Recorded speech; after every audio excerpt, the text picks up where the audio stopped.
Vamos lá, meus irmãos, continuando aqui, nosso terceiro dia de aula de Teologia Sistemática 5, matéria de Eclesiologia, matéria de Doutrina da Igreja.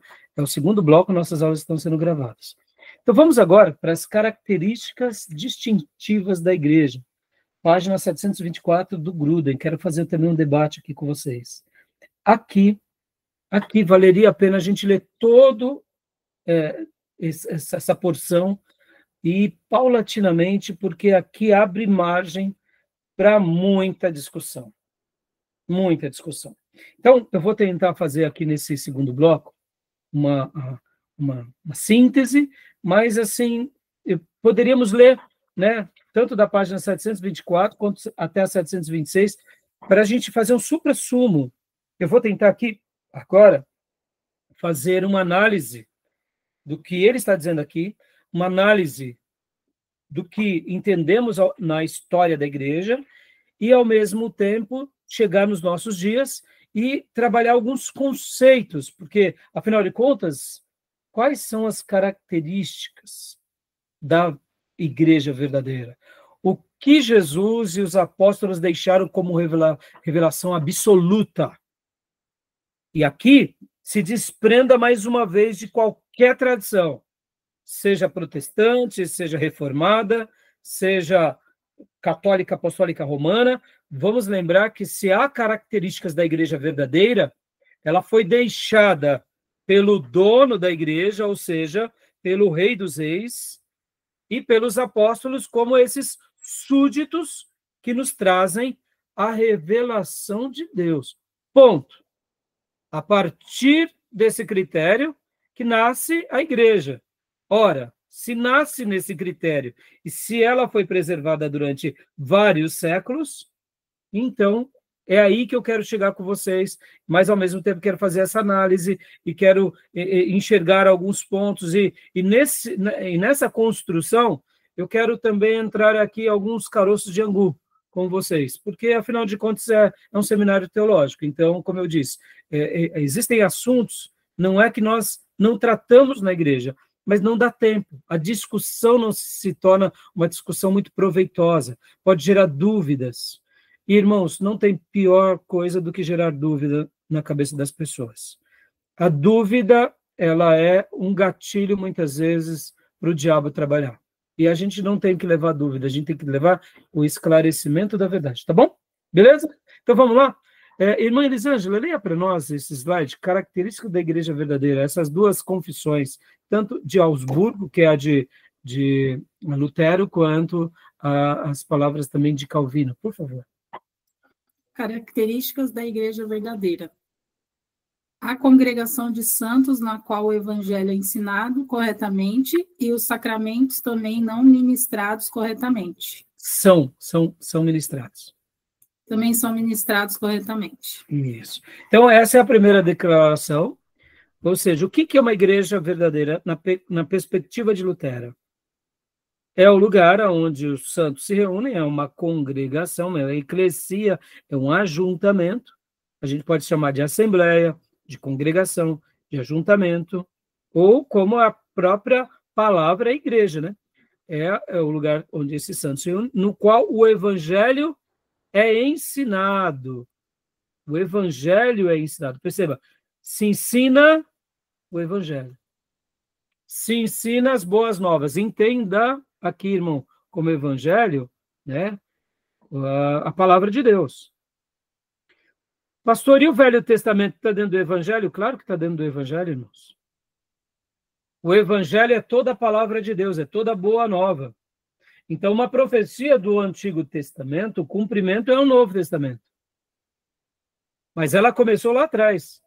O próprio Lutero dizia que o Velho Testamento, aliás, Agostinho, o Velho Testamento é o botão da rosa. Botão de uma rosa. Ela já nasce. E o Novo Testamento é o desabrochar dessa rosa. É isso. A gente entende o Evangelho como boas notícias, porque a maior notícia de todas é o Messias prometido lá atrás veio, o nome dele é Jesus. E ele é o Cristo, o Senhor.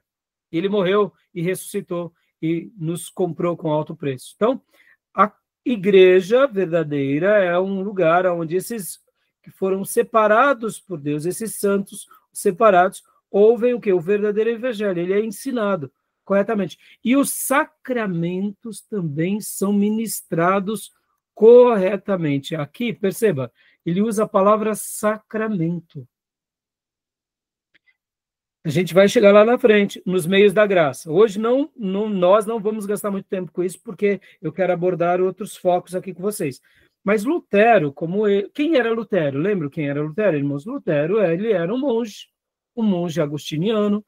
Depois ele ganha uma Bíblia de um bispo, estuda a Bíblia, e ali nasce a Reforma, onde ele fixa na porta da Igreja Central as 95 teses, mostrando a nossa igreja, ou as nossas igrejas, estão erradas nesses 95 pontos. E ali, é óbvio, ele causou mal-estar, foi feita ali as reuniões e ele foi excomungado. E antes de ser morto, ele foi salvo e levado para um vilarejo, e lá ele foi protegido. E ali ele conclui toda a sua obra de tradução da Bíblia e traduz para o alemão, imprime a Bíblia no alemão, e aí pronto, a reforma protestante estava estabelecida. Então, para ele, sacramentos era praticamente o que para nós os meios da graça. Quando ele fala os sacramentos também são ministrados corretamente, é porque agora ele está dizendo o seguinte: olha, os sacramentos não salvam mais. Tem que ser ensinados corretamente. Mas por quê? Porque ele não era um monge, irmãos. Então, na cabeça de Lutero, então, não tinha problema os sacramentos. Depois vem Calvino, e que é o grande teólogo da Reforma.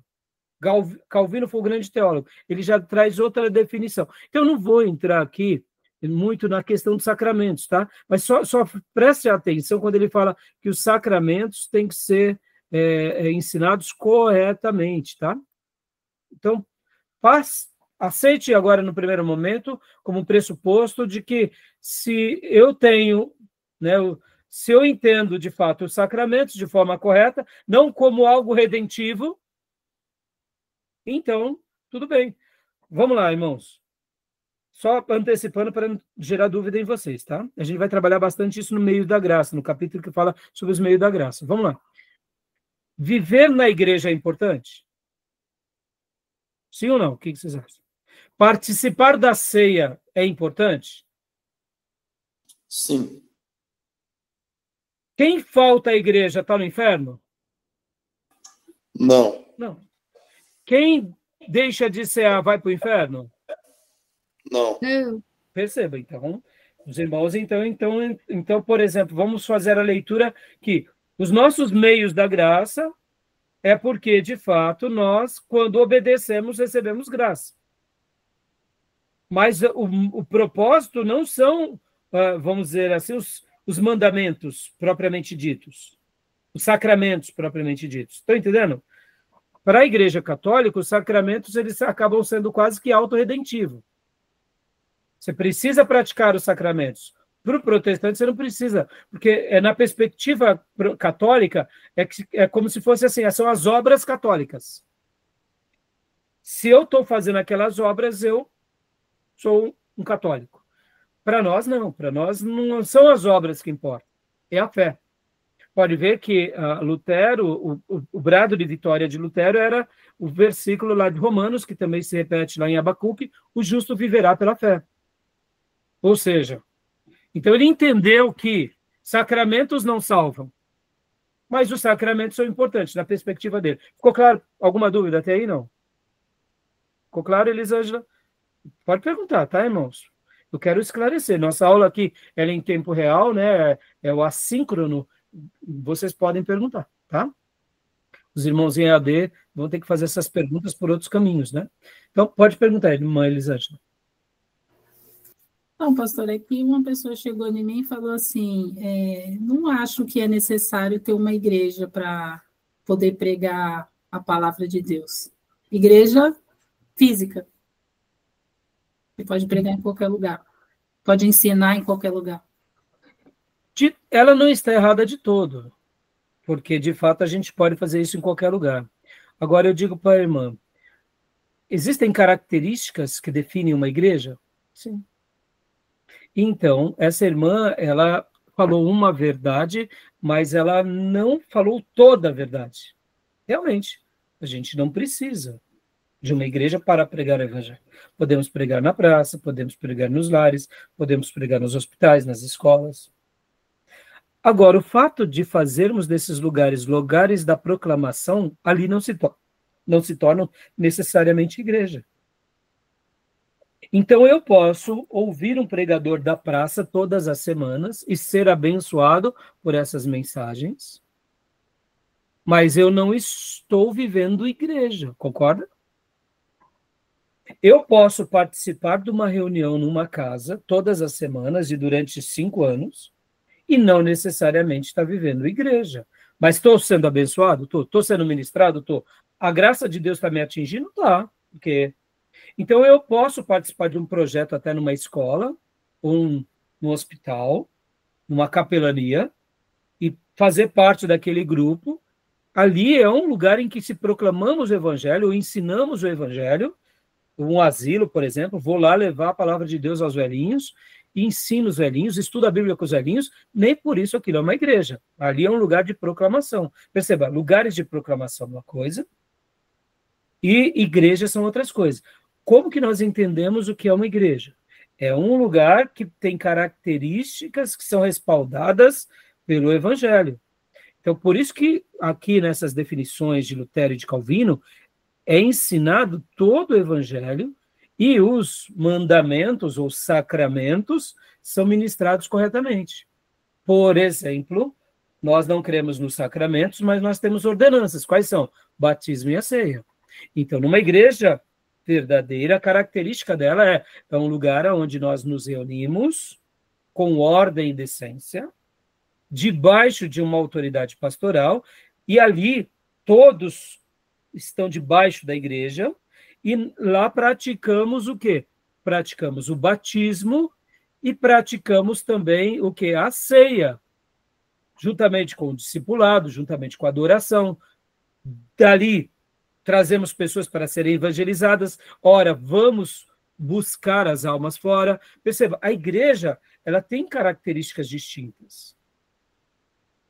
Então, mesmo que eu consiga ganhar alguns para Cristo e tome a liberdade de batizá-los, mas não significa necessariamente que ali vira uma igreja. Pessoas que se aventuram para fazer a obra de Deus dessa forma, e depois, tá bom, batizou, e aí, não vai cuidar dessas pessoas? Não vai mais discipular essas pessoas? Vai deixá-las ao léu?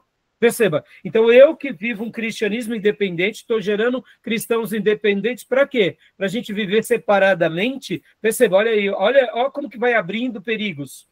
Ora, o projeto igreja é o quê? É ajuntamento, não é separação. Separação é Torre de Babel. Pentecoste é a união. Lembra que na Torre de Babel, os homens foram dispersos por causa da sua arrogância e Deus multiplicou, dando línguas a eles, e aí eles criam ali os povos e as nações e se multiplicam, para que não se tornem mais arrogantes, e eles não consigam mais acessar a Deus. Agora, olha o oposto. Agora, porque nos rendemos a Deus, a Cristo, nós recebemos o batismo com o Espírito Santo e somos agora unidos nas línguas. E agora há o reencontro. A Torre de Babel há a dispersão. No Pentecoste, a união. E todas as línguas louvam agora ao mesmo Deus e compreendem o mesmo evangelho. Pode ver que é só o Espírito Santo quem nos une no mundo, como povo. Podemos ser brasileiros, judeus, italianos, somos unidos pelo poder do Espírito Santo e nos tornamos agora o quê? Igreja. E aí por isso que a gente faz parte dessa igreja mística, do corpo universal, católico. E místico porque é de todos os tempos. Então perceba, irmã, o projeto igreja é ajuntamento, que começa onde? Localmente e depois geralmente, espalhado onde quer que esteja, né? Universalmente. Agora, essa pessoa, ela está querendo se emancipar, talvez ela teve experiências ruins e agora ela está querendo seguir o cristianismo isolado dela. Aí eu digo para você, irmã, ela vai para o céu ou vai para o inferno? Aí, ó como é legal. Ela está errando com relação aos critérios. as características. Mas eu não posso condená-la. Mas ela está abrindo precedentes para uma vida perigosa. Porque agora ela é uma cristã solitária. Ela é uma ovelha sem aprisco. Ou, se for uma pessoa que se autodenomine um ministro, é um ministro sem aprisco. Vamos lá, meus irmãos. Eu sou um pastor enquanto eu tenho um rebanho. Se eu deixo de cuidar de um rebanho, eu só tenho dom pastoral. Eu não estou em exercício. Então não adianta nada eu ser um pastor e não pastorear. Porque o dom que Deus me deu é para que eu exercite. E onde eu vou exercitar esse dom se eu não tenho aprisco? Não tenho ovelha? Ou seja, eu me emancipo dos critérios sagrados. Porque o meu dom é para que seja usado na igreja ou com as pessoas. Então, perceba, essa irmã, ela, não vou falar que ela não pode ir para o céu, porque lembra que no primeiro bloco lemos Romanos 10, do 9 ao 13. Todo aquele que invocar ao Senhor será salvo. Mas eu afirmo, sem medo de errar, que é uma irmã equivocada, que ela está com um cristianismo enviesado, né? E ela está também com o cristianismo agora, eu diria, independente. E ela não desfrutará dos mandamentos recíprocos. Percebam, irmãos, a Bíblia vai dar vários mandamentos que a gente só consegue desfrutar no contexto de uma igreja local. Por exemplo, amai uns aos outros, carregai os fardos uns dos outros, perdoai-vos uns aos outros. É vida em comunidade. Se eu sou uma pessoa que não vive igreja, os mandamentos recíprocos, eu não vou desfrutá-lo. Eu posso até desfrutar da salvação, mas eu sou incompleto, porque como igreja eu só me completo com um ou outro. E não de forma livre. Essa forma assim, eu me reúno na casa, eu participo ali da praça, eu vivo igreja do meu jeito. Quem vive igreja do seu jeito não está debaixo de autoridade de ninguém. E dentro do projeto igreja tem os dons, e os dons ministeriais com papéis distintos, em que o Espírito Santo deu dons de líderes e deu dons para outros serem liderados.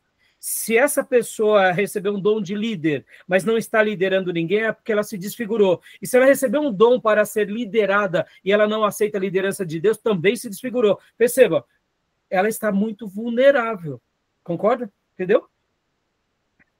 Então, respondeu, né? Tá bom? Entendi, então, respondeu.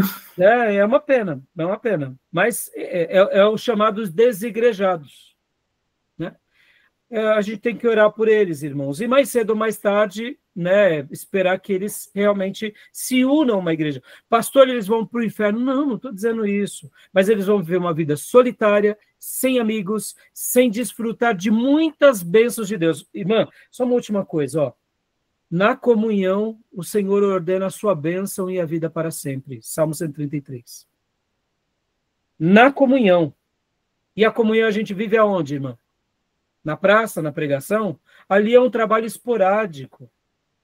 A gente vive comunhão na igreja, porque o nome igreja é ajuntamento. Ah, mas a minha casa é uma igreja. Então, maravilha, sua casa é uma igreja? Comece um trabalho na sua casa. Ganhe pessoas, discipule pessoas, batize pessoas, peça ajuda para outros pastores. Faça uma coisa estruturada, porque tudo que é do Espírito Santo, diz Paulo lá nos livros de Coríntios, tem ordem e decência. Ou seja, tem papéis distintos. Ah, não, eu quero fazer o meu evangelismo do meu jeito. Tá bom. Fique à vontade. Pessoas assim não servem para caminhar comigo, mas eu tenho paciência com elas. É verdade. Eu vou ter paciência porque pessoas assim, muitas vezes tiveram uma experiência traumática. Agora, não é o fato deles terem uma experiência traumática que eles têm que colocar o projeto que Deus deixou como um projeto vil. Me entenda, irmã? Projeto Igreja não é obra de homens. Projeto Igreja é o mistério que estava oculto. E a multiforme sabedoria de Deus é manifesta na terra pela igreja. Olha só, eu estou abrindo uma porta aqui, mas deixa eu explicar. Quando Paulo fala sobre a multiforme sabedoria, imagine um arco-íris, irmãos. Um arco-íris. Ou, pelo menos, uma paleta de cores. Imagine que dentro daqui você tem várias cores, sabe? Vários blocos cores primárias, cores secundárias, tudo isso daqui. A Bíblia vai falar que a multiforme sabedoria de Deus é manifesta pela igreja. Dessa ideia de coisas múltiplas. Quem revela isso no mundo é a igreja. Quem mais? Mais nada. Ou seja, esse projeto, que é o mistério que estava oculto, na minha opinião, assim como o Gruden fala que é a igreja guardiã do reino, a igreja é um dos mistérios mais preciosos de Deus para a Terra. É um dos projetos mais brilhantes de Deus para a Terra, que Deus deixou. Agora, perceba, não é o fato de uma pessoa ter passado por uma experiência ruim que ela vai pegar esse projeto que Jesus inaugurou, que os apóstolos, guiados pelo Espírito Santo, fundamentaram, e vai jogar no lixo. A gente tem que se resolver, buscar uma igreja que a gente se adeque. E aí começar o projeto. Porque é essa a vontade de Deus. Então, percebam que o projeto de Deus, de todo plano redentivo, tem a ver com a igreja, tem. E nós estamos vivendo esse momento. Então, se ela teve uma experiência traumática com a igreja, com o pastor, ela tem que buscar outros e aprender. É simples, tá bom? Mas vamos lá. Então, voltando aqui. Agora, a segunda afirmação aqui é a segunda afirmação de Calvino. Leia para nós, Elisângela, por gentileza. Onde quer que ouçamos a palavra de Deus puramente pregada e ouvida, e os sacramentos ministrados conforme instituídos por Cristo. Ali, e não se deve duvidar, existe uma igreja de Deus. Olha só que interessante a declaração de Calvino. Ele também usa aqui também a palavra sacramento, porque para ele sacramento tem a ver, mais uma vez, lembrando, irmão, para eles, naqueles dias, sacramentos era batismo, era ceia, era frequentar a igreja. Então, só que não de uma forma legalista, tá? Tá bom? Então, façam essa leitura. No caso, Calvino já não é como Lutero, que era um monge. Calvino é uma outra história. Mas, assim, então, sacramentos, entenda, ele faz uma outra definição. Agora, olha que interessante. Onde quer que ouçamos a palavra de Deus, dando uma ideia de que pode ser em qualquer lugar. Puramente pregada e ouvida. Aqui tem tem um anúncio, mas tem aqueles que são ouvintes, ou seja, é um lugar que nós nos reunimos. Não é só um anúncio na praça, mas eu ouço também. E os sacramentos são ministrados conforme instituído por Cristo. Olha só como que ele faz uma afirmação legal. Vírgula, ali, vírgula. E não se deve duvidar. Existe uma igreja de Deus. Por que essas duas afirmações são tão importantes naquele contexto? Porque a Igreja Católica ela tinha a afirmação de que elas eram a única igreja verdadeira e que qualquer um que saísse deles era condenado por Deus. E aqueles, então, estão mudando a chave. Não, não é assim, não. Não é assim.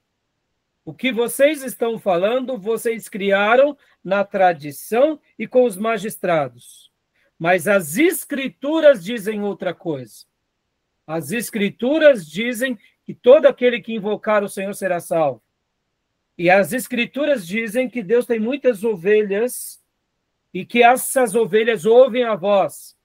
E essas ovelhas aprendem e praticam. E essas ovelhas obedecem, guardam os mandamentos. Essas ovelhas seguem a Jesus e a sua palavra. Essas ovelhas estão fundamentadas nas doutrinas dos apóstolos e dos profetas. Ali é uma igreja.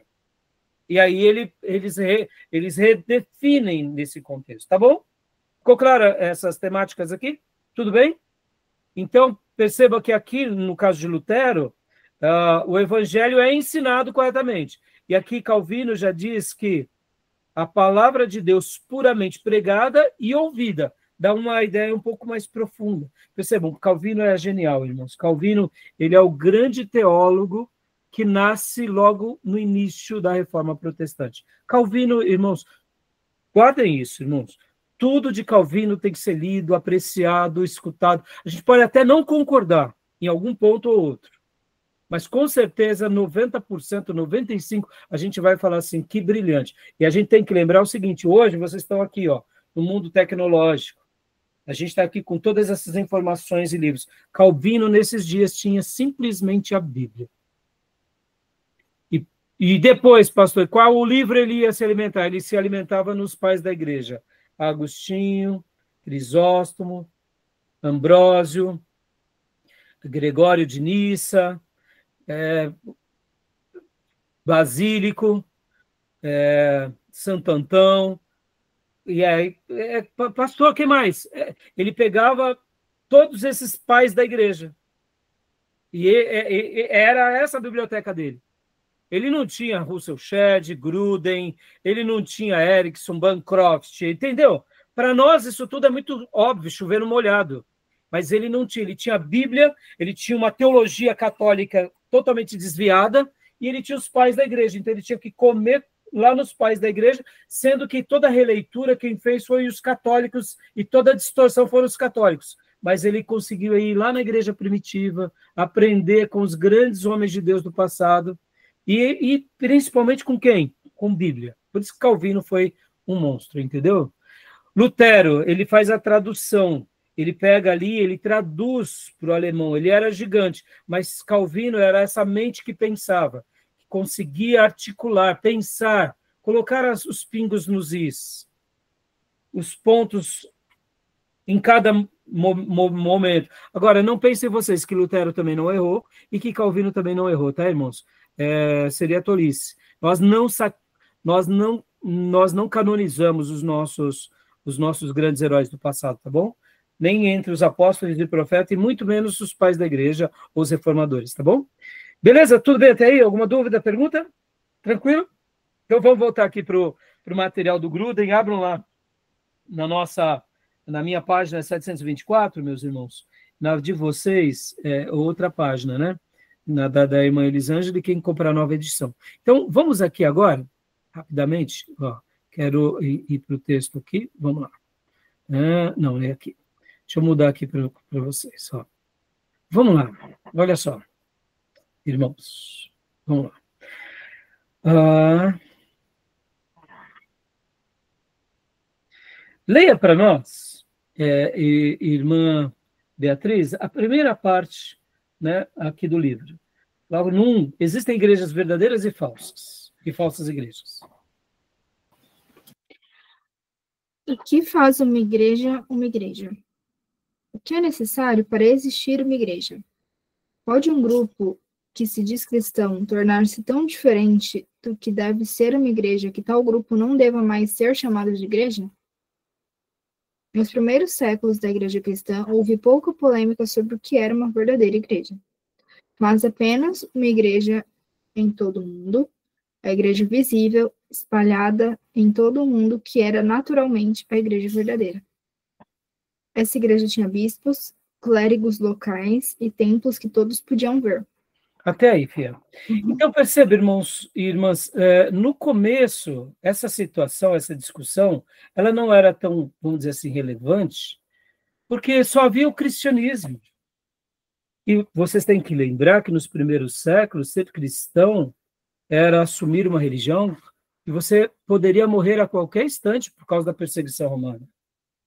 Ou seja, uma pessoa só se tornava verdadeiramente cristão quando ela realmente tinha essa consciência que poderia morrer a qualquer hora. Logo, a conversão era realmente a base de uma pessoa iniciar a fé. Então, uma pessoa realmente só iniciava no caminho de Cristo se ela verdadeiramente estava convertida. Porque ninguém iria passar por perseguições e até mortes simplesmente porque acharam bonito o sermão do pastor. Peguemos exemplos, irmãos, de pessoas que se converteram e eles eram pessoas ricas, comerciantes ricos. E que nas primeiras perseguições dos imperadores, eles foram considerados traidores, porque estavam seguindo agora um novo rei, e um novo Deus, e um novo Senhor. Lembra da máxima? César é o Senhor? O que seria o Senhor? Não é o Senhor de importância, é o Senhor como Deus. César é Deus. Kyrios, no grego, é Deus. No inglês, nós não temos mister para um senhor qualquer e lord para o rei. Quem é chamado O rei Charles é Lord Charles. Jesus é Lorde dos Lordes. Entenderam? Então, rei dos reis. César era rei. Senhor ali, leia-se como rei, como Deus.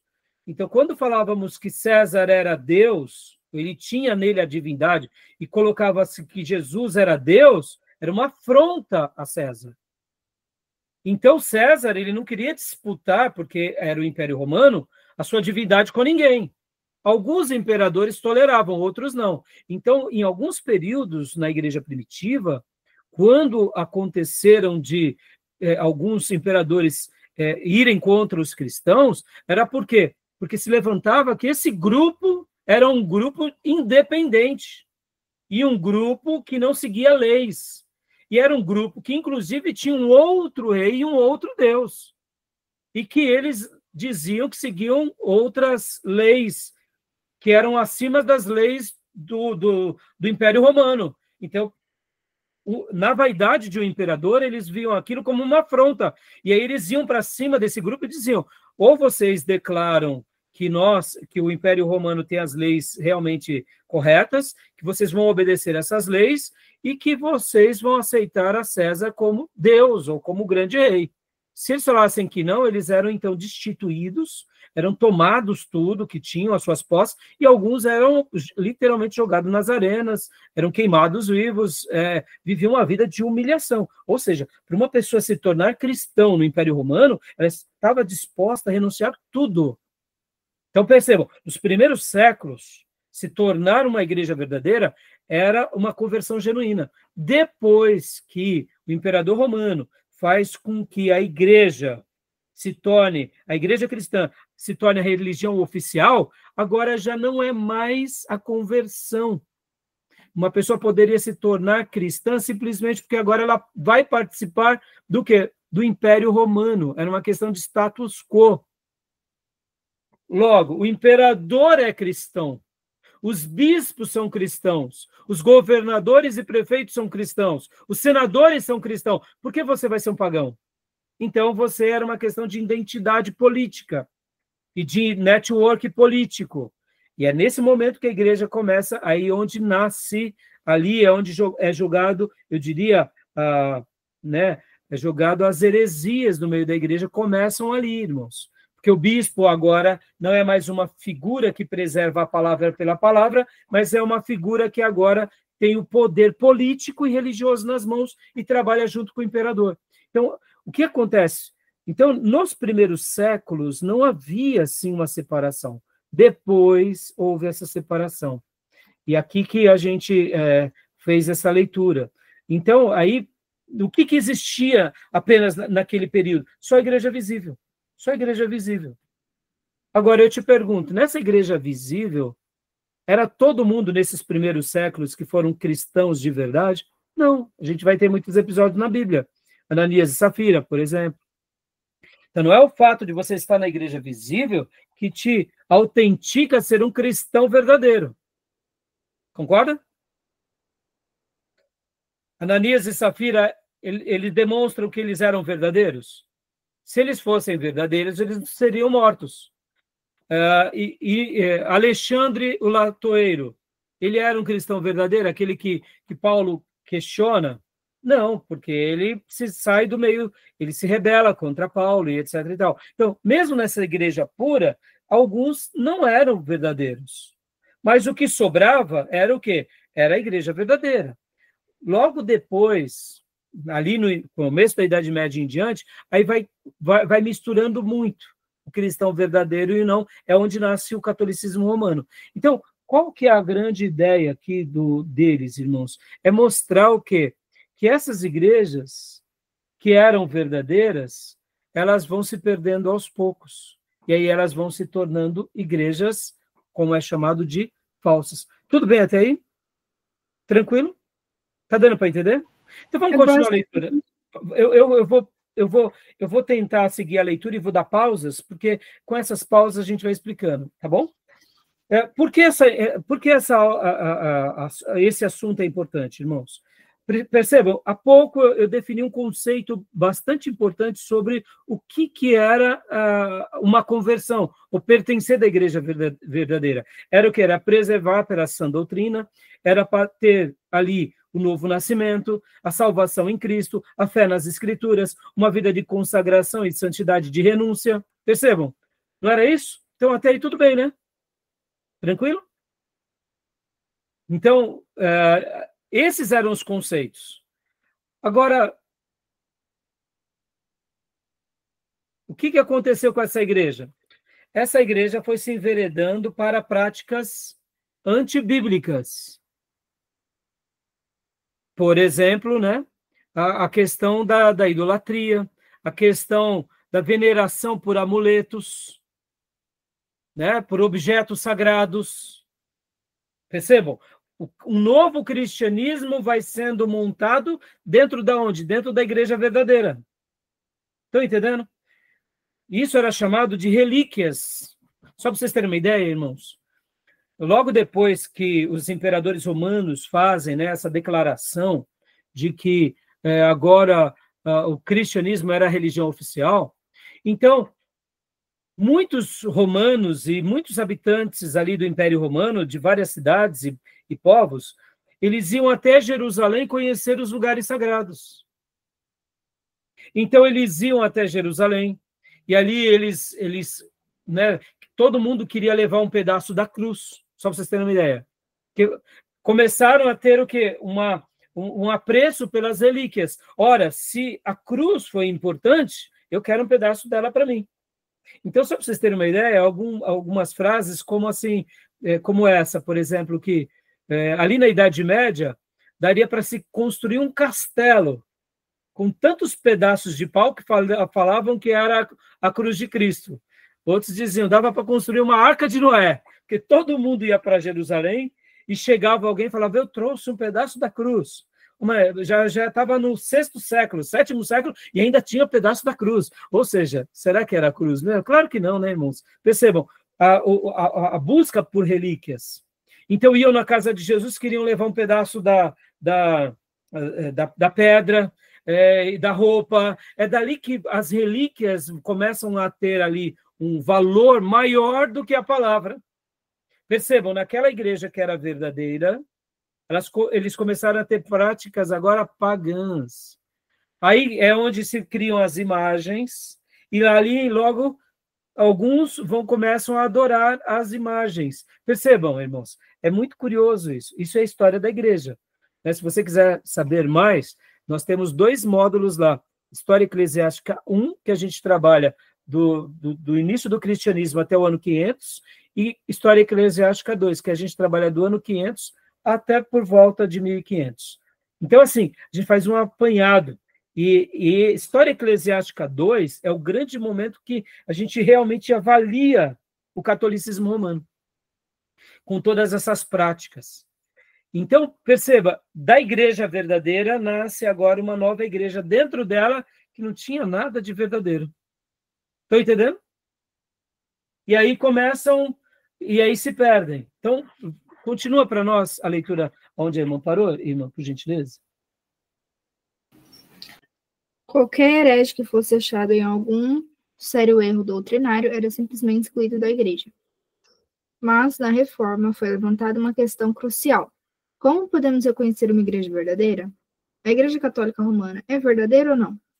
Para responder a tal questão, era necessário decidir quais eram as características distintivas de uma igreja verdadeira. Não há dúvida de que na Bíblia fala de falsas igrejas. Paulo assim se refere aos templos pagãos. Antes, digo que as coisas que lhes sacrificam é a demônios que as sacrificam e não a Deus, em 1 Coríntios 10, 20. Ele diz aos coríntios que, quando ereis gentios, deixáveis conduzivos aos ídolos mútuos, em 1 Coríntios 12, 2. Esses templos pagãos eram certamente falsas igrejas ou falsas assembleias religiosas. Além disso, as escrituras falam de uma assembleia religiosa que é de fato uma sinagoga de Satanás, em Apocalipse 2:9 e Apocalipse 3:9. Dá uma pausa até aí. Então, percebam que as próprias escrituras já vão apontar também que pode ter igrejas que se enveredem por um erro. Lembrem-se, por exemplo, que Paulo, certa ocasião, ele vai dizer o seguinte: se alguém se disser cristão e vive no pecado, se afasta dos tais, porque ele não é um cristão. Mas o próprio Paulo também fala assim: nós não devemos nos afastar das pessoas, porque como iremos pregar para ela? O que Paulo faz é uma separação entre um cristão verdadeiro e um não cristão. Então, o cristão verdadeiro tem que ter compromisso com aquilo que ele faz. Então, sobre essa parte, tudo bem até aí, né? Tranquilo? Aí, o próximo parágrafo, Beatriz, vai fazer a síntese do slide que acabamos de ver, que seria as declarações de fé luterana, chamada a Confissão de Augsburgo, e também a Declaração de Calvino. E agora vai para a próxima página, 725, no primeiro parágrafo. Por gentileza, minha irmã. 725, no primeiro parágrafo. Isso. Parece apropriado, isso, obrigado. Parece apropriado tomar a posição de Lutero e Calvino sobre as características da igreja verdadeira, como correta ainda hoje. Opa, deixa eu dar uma pausa aqui. Essa frase é muito legal. Porque essa igreja visível, ora ela pode ter se desviado. Ou seja, se Lutero e Calvino reposicionou, vamos fazer uma primeira análise aqui. O reposicionamento de Lutero e Calvino tem base nas Escrituras? Podem falar. Tem. Tem. Para nós é um pouco estranha a expressão sacramentos, mas vocês já fizeram uma leitura do que são sacramentos. Seriam as ordenanças, seriam os meios da graça que chamamos, né? Então, tem base. Tranquilo. Logo, então, se nós queremos realmente considerar isso, a gente precisa fazer essa avaliação dizendo o seguinte: é bem possível também que essa igreja de Jesus, hoje, ela possa também, a igreja verdadeira, repetir dos mesmos erros que foi a igreja católica. Concorda? Se a igreja católica, num primeiro momento, ela seguia, vamos dizer assim, se a igreja de Jesus seguia num padrão correto, e depois ela se torna na igreja católica apostólica romana, quem nos garante que a igreja protestante também não possa ir no mesmo caminho? Então, para que a gente possa realmente se pontuar adequadamente, as considerações de Lutero e Calvino parecem serem coerentes. E quais eram as declarações? Vamos ver mais uma vez o slide, só para a gente, né, só para a gente reprisar a memória aqui, né? Olha lá, está aqui. A congregação de santos na qual o evangelho é ensinado corretamente, os sacramentos também são ministrados corretamente. Ou seja, é um lugar, não uma basílica, não uma igreja, não um mausoléu, um templo, mas é um lugar onde se reúne. Que lugar? Pode ser em qualquer lugar. Numa praça, pode ser num cenáculo, pode ser em qualquer lugar. Se nesse lugar é uma reunião daqueles que se dizem cristãos, por isso são separados do mundo, são chamados de santos, o evangelho é ensinado corretamente, e os sacramentos também são ministrados corretamente, ali é uma característica de uma igreja verdadeira. Percebam, não estamos destacando denominação, nem nome, nem grupo, nem nada. Estamos destacando ali, pelo menos, duas coisas. Um ajuntamento de um povo que adora a Deus e que aprende a palavra de Deus. Ponto. Se ali é feito tudo isso, e ele se mantém de forma estruturada, harmoniosa, fazendo tudo que as Escrituras ensinam, é uma igreja. Essa é uma característica de uma igreja verdadeira. Calvino também vai dizer a mesma coisa. Onde quer que ouçamos a palavra de Deus puramente pregada e ouvida, e os sacramentos ministrados conforme instituídos por Cristo, ponto. Calvino ele é categórico, por Cristo, dando aquela ideia. Cristo, leia-se tudo aquilo que ele deixou e os apóstolos e profetas registraram. Ali, e não se deve duvidar, existe uma igreja de Deus. Ou seja, essa é a característica. Então, essa consideração serve para a gente para sempre, porque ela tem respaldo escriturístico. Joia? Tudo bem? Voltando, né, ao nosso livro. Então, agora, vamos voltar, né? Porque, assim, percebemos, a gente está indo com bastante calma, porque eu quero aqui fundamentar algumas coisas com vocês.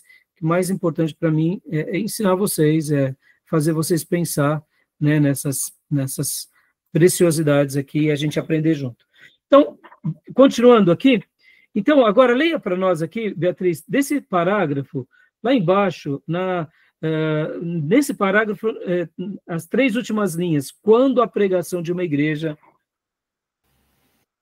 Quando a pregação de uma igreja oculta de seus membros a mensagem do evangelho de salvação pela fé, de modo que ela não é proclamada com clareza, ficando mesmo sem ser proclamada por um tempo, o grupo que ali se reúne não é uma igreja.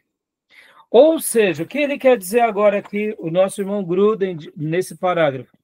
Essa igreja, se ela começa, vamos supor que ela nasce com propósito nas máximas de Lutero e Calvino, povo convertido, que vai ali aprender a palavra, vamos supor que depois esse povo começa a falar de outras coisas, querem ganhar dinheiro, querem fazer política, querem só educar os filhos, e agora estão falando sobre alimento, vida saudável, vida fitness, e de repente essa comunidade começa a falar, afinal de contas, a gente precisa se atualizar com esse mundo contemporâneo. A gente tem que falar de política, a gente tem que falar da vida, tem que falar de saúde, tem que falar de alimento. E aí essa igreja começa a falar de tanta coisa e de repente já não é mais pregada a palavra de Deus, nem ensinada a palavra de Deus. Ali é uma igreja? Não. Entenderam? Parece bobo, mas aqui eu fui numa contramão, bem de propósito, e até usei dessa analogia um pouco agressiva por meio da didática, mas eu poderia colocar aqui como um desvio também nas práticas religiosas. Começamos a buscar aqui a revelação, começamos a buscar a profecia, começamos a buscar apenas o que o profeta me diz. Percebam? Parece que não, mas aí está dentro mais da nossa linha protestante ou não? Pentecostal e avivado ou não? Eu estou indo para sentir, porque eu tenho que sentir a presença, e perceba, eu quero ouvir o que Deus tem para mim amanhã, no meu trabalho, com quem eu vou me casar, o que vai acontecer com meu filho, ou seja, percebam, é a palavra que está sendo pregada? São aparentes dons? São. Mas aí é o puro evangelho? Perceba, tem uma característica que se assemelha à igreja, mas está fora daquilo que Jesus e os apóstolos ensinaram? Estão entendendo? É a prosperidade que importa, é a campanha da bênção, é a cura pela cura, estão entendendo? Então, eu estou falando em algumas coisas aqui para nos chocar mesmo, para sacudir a roseira. Porque, irmãos, igreja tem a ver com Deus, igreja tem a ver com a palavra, igreja tem a ver com essas características distintivas que o mestre e os apóstolos deixaram.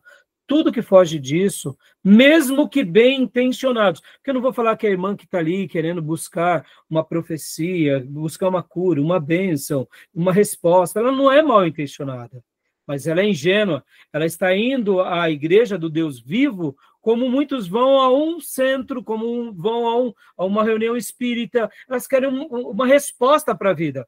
Tudo bem, respeitamos quem vai para essas religiões, mas percebam, a igreja do Deus vivo tem que ter os critérios do Deus vivo. Porque a igreja católica apostólica romana, quando a gente fala que eles começaram a buscar ali as práticas erradas, num primeiro momento, não foi assim da água para o vinho. Foi devagar, meus irmãos. Era a relíquia, era a cruz, era Jerusalém, era o manto de Jesus. É um pedaço da casa do apóstolo Paulo. É um pedaço da casa de Pedro. Percebam? Se até hoje nós, quando vamos a Israel, e a gente vê ali situações e lugares em que os apóstolos passaram, se a gente vê lá, por exemplo, poços, que eram poços do Velho Testamento, isso nos impressiona. Nós temos maturidade de saber que nós não podemos adorar aquilo. Imagina aquele povo que era ainda um povo que vivia o paganismo romano, o panteão grego-romano, que agora foi cristianizado por causa... E tudo virou. Então, no primeiro momento, o catolicismo não nasce assim do dia para a noite. Pá, nasceu.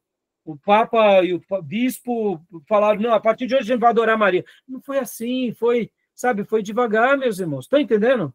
Quando eu falei da profecia, da revelação, isso nos aproxima porque a gente é cristão. E brasileiro gosta dessas coisas. Pode ver, quando eu falei da prosperidade, a gente olha assim e fala, está errado, mas está muito errado dessas coisas. Quando a gente vai por causa disso. Eu não estou dizendo que Deus não possa se revelar, que Deus não possa curar, que Deus... Não é isso. Não é isso. Estou falando que há características dessa igreja, que fazem dessa igreja ser o quê? Igrejas verdadeiras e que se mantêm como verdadeiras. Porque muitas verdadeiras, elas se tornam falsas ao longo do caminho. Entendeu? Qual que é a questão aqui? Que ele vai comentar? Ficou claro? Deu para elucidar bem? Pastor Rai, até citando, acho que uma das pregações que você fez no domingo, estava falando sobre isso, né? Igreja que começa bem e termina mal. E isso acontece, inclusive, na nossa vida, né, Beatriz? Muitas vezes a gente vem com o primeiro amor, né? E depois acomoda, porque tem tanta gente que é hipócrita, também vou ser hipócrita. E aí a gente começa. Perceba, a gente tem que fazer essa correção todo dia, meus irmãos. E pedir a misericórdia. E se em uma área da nossa vida a gente começa a cair, a gente tem que pedir ajuda para o pastor, para a igreja. Porque lembra quando o Senhor vai à igreja de Éfeso? O que eu tenho com vocês é que vocês abandonaram o primeiro amor. Lembra de onde caístes. Percebam que o texto sagrado só mostra o seguinte, não importa qual foi a queda. Se houve queda, eu quero te dar a restauração. É lindo isso, né? Percebam, a mensagem é o seguinte, não é porque você foi decepcionado com o pastor, você entrou na igreja doente, veio uma perseguição, o anticristo, um novo imperador, na política, não importa, perdeu o primeiro amor, é queda. Mas é porque eu passei por um divórcio, eu passei por um namoro traumático, eu fui traído, o pastor me roubou, a irmã lá me... né? Tá, perdeu o primeiro amor? Então, há uma emergência. Qual é a emergência? Volta para ele. Porque não importa a razão pela qual nós perdemos, uma coisa é, perdemos. O desejo de Deus é o quê? É nos restaurar.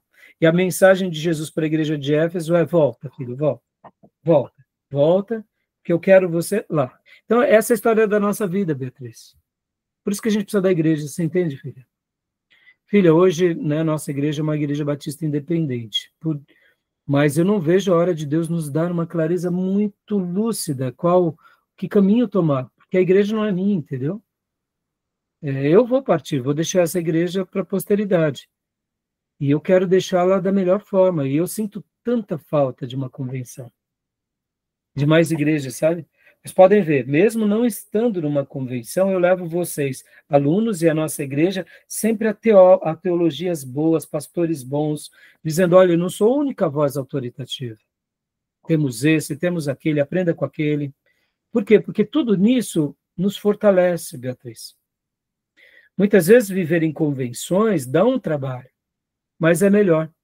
Há uma frase que ela é muito linda, que representa tanto a vida da igreja quanto uma união maior, que é o seguinte, que sozinhos chegamos mais rápidos, mas juntos vamos mais longe. Pode ver, a gente está aprendendo aqui com os históricos. Estou lendo Lutero para vocês, estou lendo Calvino para vocês, estou lendo Gruden para vocês, estou lendo... né? Ou seja, a gente está aprendendo com os irmãos, porque eu quero ir mais longe. Onde eles chegaram, eu quero ir também. E perceba o quanto é importante a gente estar vivendo igreja e está vivendo irmandade, né? Entendeu? Irmandade. Então, eu procuro ter sempre pastores que sejam as minhas referências. Esses dias mesmo eu conversava com meu filho, ele me mostrava um vídeo de um pastor, eu falei, filho, esse daqui é uma referência para o papai. Eu sigo ele, ó. Esse homem é uma referência para mim.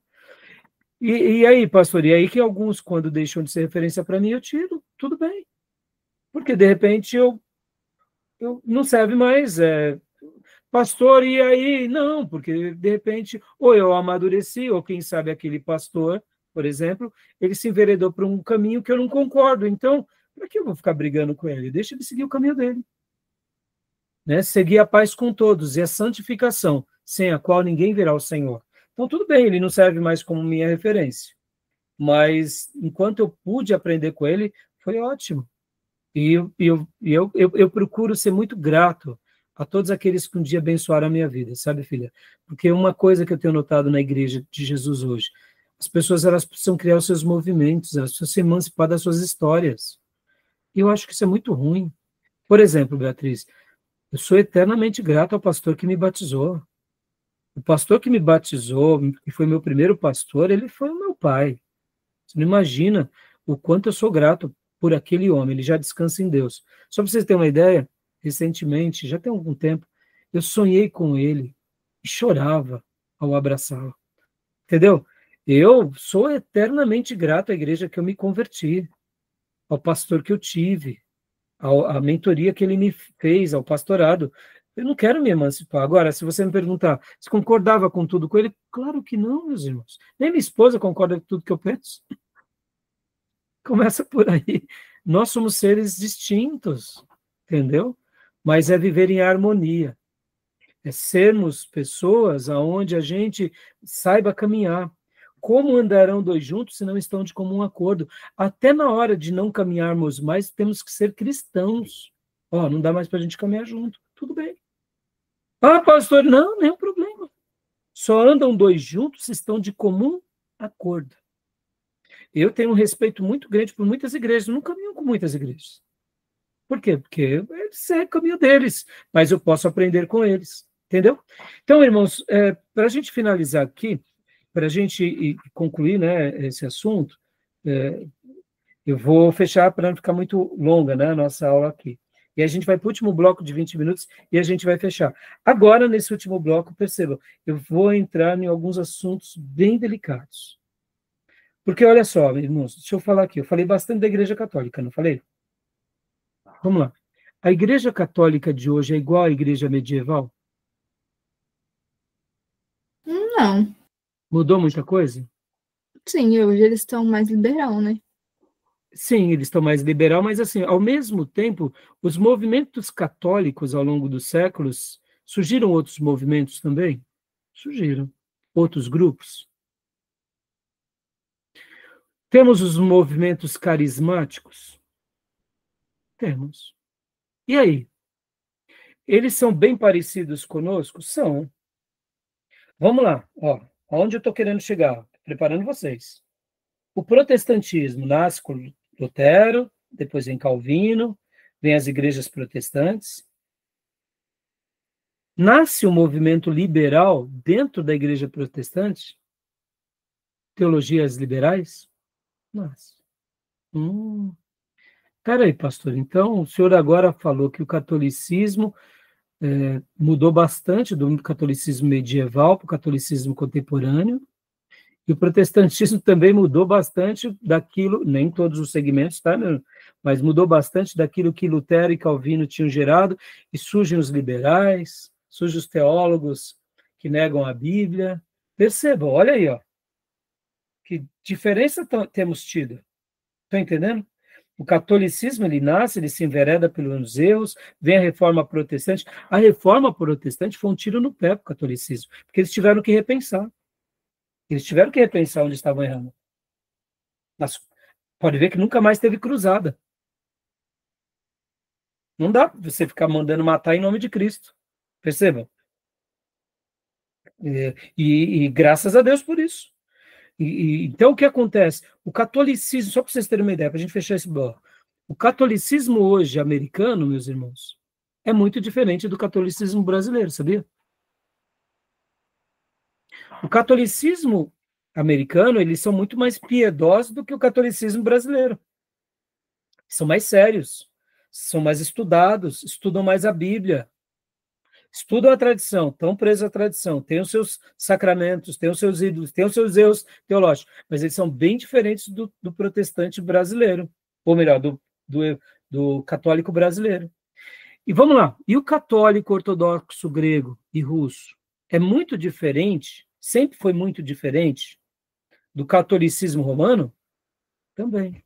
Só para vocês terem uma ideia, a questão iconoclasta, a controvérsia iconoclasta, ela nasce numa discussão entre o catolicismo ortodoxo, que ficava lá em Constantinopla, contra o catolicismo romano.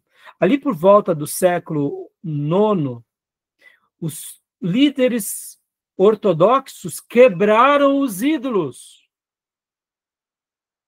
Isso é chamado de controvérsia iconoclasta. foi um racha com a Igreja Católica. Então, se você vai hoje numa igreja ortodoxa russa ou grega, eles têm lá a figura de Jesus, têm a figura dos apóstolos, mas eles não adoram. Talvez você não saiba disso porque a gente está muito distante e a gente não tem nada a ver com a cultura ortodoxa russa ou grega. Mas a Igreja Católica Ortodoxa, eles têm, vamos dizer assim, um posicionamento muito contra a Igreja Católica Romana. Só para vocês terem uma ideia, na Igreja Ortodoxa Grega, eles não têm o Papa. O líder do catolicismo ortodoxo grego é o patriarca, que é eleito esporadicamente. E o padre católico ortodoxo grego e russo, eles casam. Interessante, não? Muita coisa a gente não sabe porque a gente está aqui. Nós somos ocidentais influenciados pelo catolicismo romano. Mas por que eu estou falando tudo isso? O próprio ortodoxismo grego, católico ortodoxo grego e russo, em 1054 houve a grande separação da Igreja Católica Romana com a ortodoxa grega, que eles tentaram se reconciliar agora com João Paulo II, algumas décadas atrás, mas até hoje eles conversam, mas eles não estão unidos. Para vocês terem uma ideia, com João Paulo II, a Igreja Católica Apostólica Romana, eles tinham alguns utensílios importantíssimos da Igreja grega, que em uma das cruzadas eles se apropriaram, se não me salvo engano, a segunda cruzada ou a terceira cruzada, eles se apropriaram desses utensílios dos grandes líderes da Igreja Ortodoxa Russa, que só devolveram agora, quase 1000 anos,